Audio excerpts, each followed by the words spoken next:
శివుడు కుబేరుడికి అంత ధనాన్ని ఎందుకు వరంగా ఇచ్చాడో మీకు తెలుసా? కుబేరుడు ముందు జన్మలో గుణనిధి అనే ఒక బ్రాహ్మణుడు. తన చెడు అలవాట్లు గమనించిన తన తండ్రి ఇంటినుంచి తరిమేస్తాడు. 2 రోజులు తిండిలేక ఆకలితో ఉన్న గుణనిధి ఒక చెట్టు కింద కూర్చుంటాడు.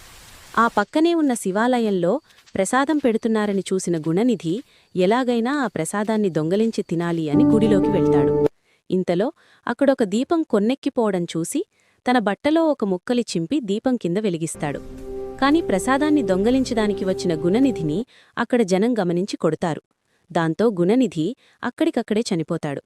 తను చేసిన పాపాల వల్ల యమలోకానికి తీసుకుని వెళ్లడానికి యమదూతలు వస్తే 2 రోజులు ఉపవాసముండి దీపం పెట్టినందుకు గుణనిధిని శివుడు కాపాడి దమనుడు అనే రాజకుమారుడి కింద మళ్లీ జన్మించేలా చేస్తాడు.